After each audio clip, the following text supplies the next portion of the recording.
Château Renaud, 5000 habitants, sa tour de l'horloge en reconstruction, son musée du cuir et de la tannerie et un chômage qui avoisine les 20%. Le samedi matin, c'est jour du petit marché sur l'esplanade des droits de l'homme. En route vers la présidentielle, nous croisons notre premier PRAF, comme plus rien à foutre, et ce ne sera pas le dernier. Cette catégorie de la population qui a une méfiance telle des politiciens qu'elle ne les écoute plus. Est-ce que vous êtes un PRAF, un plus rien à foutre? C'est ça en gros. C'est ça quoi. D'abord, j'écoute plus beaucoup la télé parce que ça me gave. On entend toujours la même chose. Voilà. Fillon qui a fait ceci, d'autres qui a fait cela. Enfin, il se tire toujours dans les pattes toujours au moment des présidentielles quoi. Donc il y a toujours quelque chose quoi.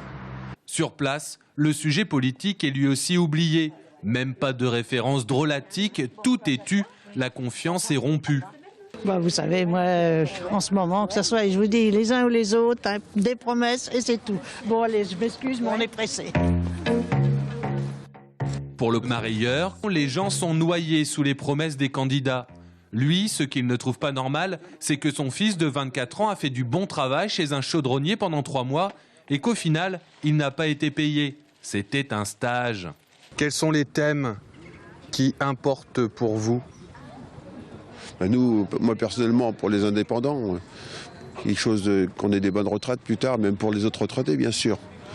C'est très important parce que la France ne rajeunit pas trop. Et puis les jeunes, ils n'encouragent pas non plus les politiques.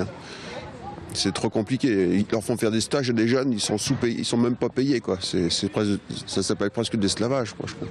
Derrière le marché du week-end, il y a le Coupe-Faim, établissement de restauration rapide ouvert il y a 4 ans.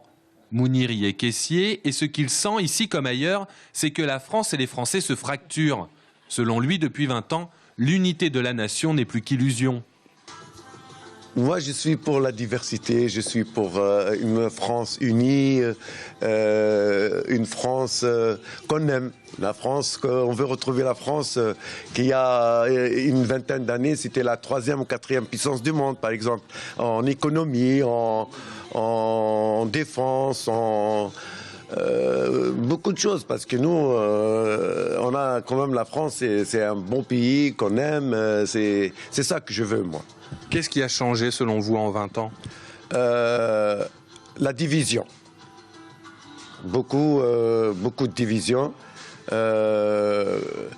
Et ça, si je vous dis ça, c'est surtout les hommes politiques. Et il y en a qui ont essayé de nous diviser. Et ça, c'est pas bon. Sur le marché Castel-Renaudé, ce n'est pas l'offre électorale qui attire les foules. Les personnes rencontrées semblent vaccinées de l'adage « Les promesses n'engagent que ceux qui y croient ». L'expression était de Charles Pasqua.